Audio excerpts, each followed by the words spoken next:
Welcome back to the channel in Content Tech. We were looking on sorting algorithms.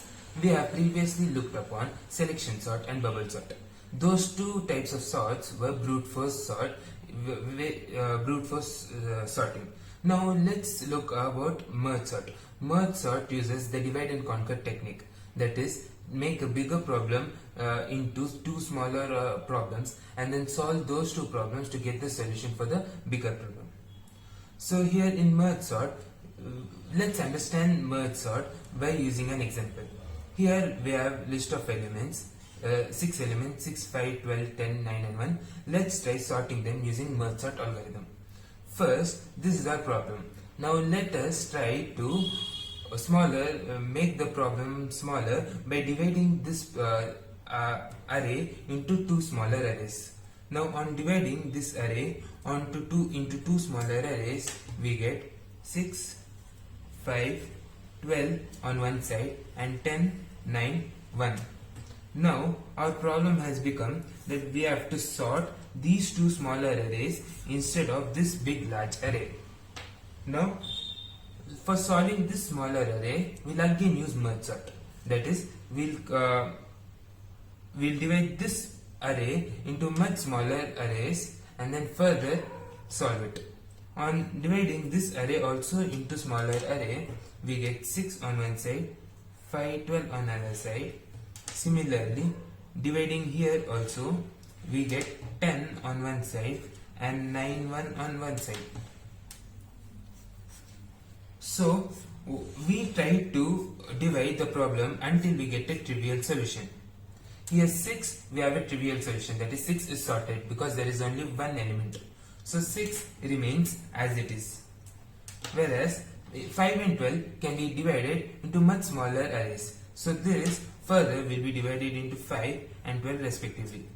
10 is also again a trivial solution as 10 has only one element and it is sorted. And 9 and 1 is again divided into two elements. So our elements would be of size 1. Now all these arrays that are big array has been divided into all these smaller arrays.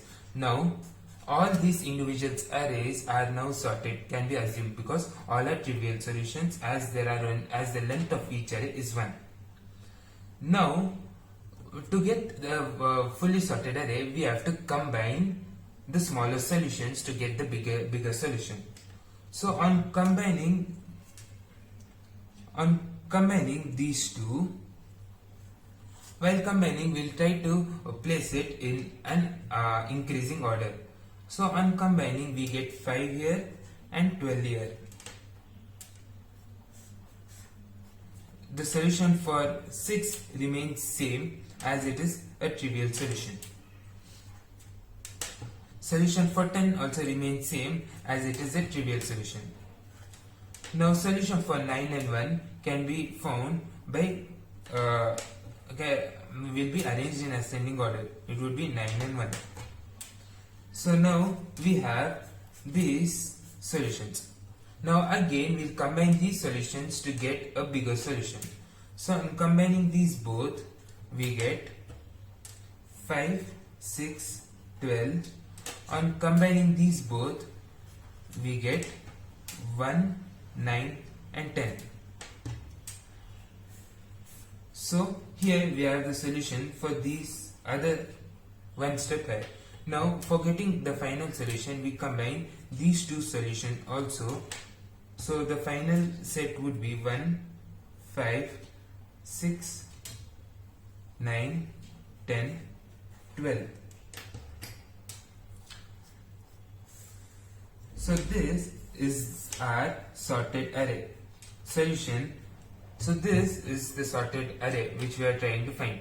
So what we have done is we have divided the larger problem, that is our array, into the smallest possible solutions, that is the trivial solutions, and again merge them together to find the larger solutions. On doing that, step by step, we find the solution for the original problem. So this here is the algorithm for merge sort. Now that we have the understanding of how merge sort works, let's see its algorithm.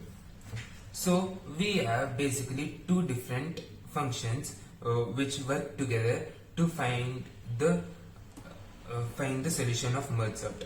So part 1 of the solution is dividing the given array into smaller arrays. This is done by the function merge sort, whereas the second part is combining the solutions to get a bigger solution. This is done by merge function. So what exactly happens in merge sort? So merge sort, what we check, we give an array for the merge sort and check if the length of the array is greater than 1. That is, there are more than one elements. So if there are more than one elements, we copy the first half of the array onto the array B and the second half of the array onto the array C. Now again we recursively call merge sort. So what it does is, in this example, this here would be the array A. This array A would be again further split. The first half would be called B and the second half would be C.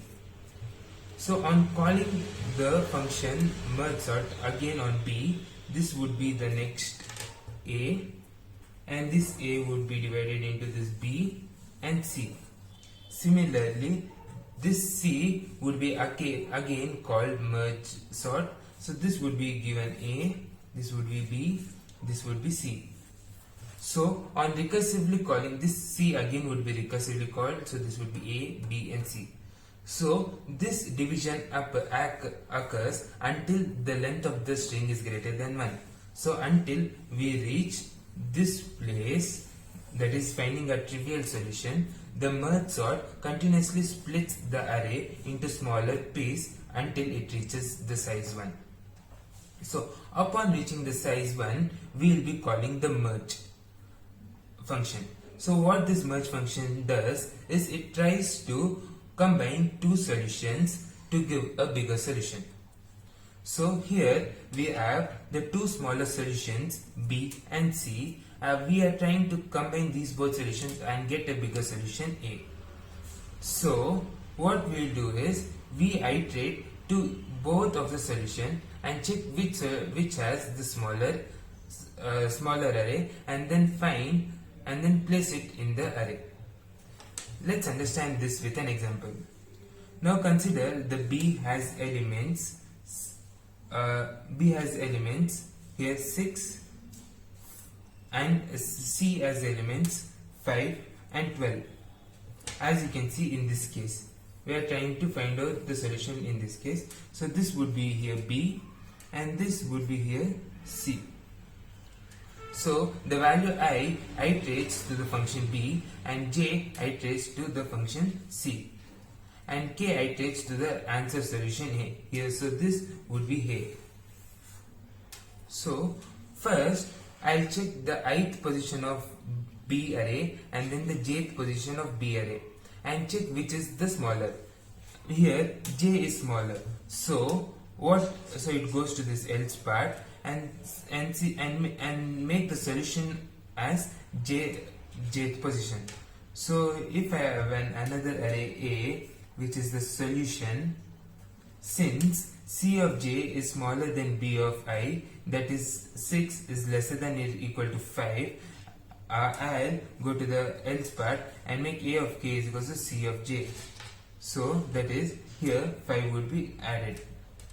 So I'll increment J and K by 1. So now Ri would be still remaining at 6, whereas J would be gone to 12. So on comparing, we get to know that B of I is smaller than C of J, that is 6 is smaller than 12. So it comes to the if statement. In if statements, I'll make the solution as B of I. So since our K is here, the K would get the solution of B. So 6 would come here. And now we will come out of the while loop as I has reached the P, that is the length of the array. On reaching the length of the array, we come back and we check if I is equals to P. here I is equals to p. So what we do is we copy the rest of the elements here 1. If C length was more, we copy the rest of the elements which is there in C and place it in the remaining half of the solution array. So since here only one element is there, we will be adding only one element. What if in the case this was C and this was B? So what would happen is here first all these if statements comparison would happen. Here C would get over as it has only one element and would be placed in the second iteration itself. So on comparing, J would have been equal to Q. So it would come back and print the rest of the B and place it onto the solution. So what exactly merge does is it takes two sorted array, combines them. The combination would also be a sorted array. On this way, combining the smaller solutions, we get to the array which was initially given and that would have been sorted. So this here is the algorithm of merge sort. Now that we know the algorithm of merge sort, let's try finding out its time complexity. So we know that a problem given C of n, that is an array of length n, we try to convert it into two smaller problems of size n by 2 and then we try to merge it. So according to the algorithm which we have just seen, C merged runs a while loop which runs until the number of elements are there. So C merge belongs to theta of n as it runs along the elements of the array. So now that we know according to Master's theorem that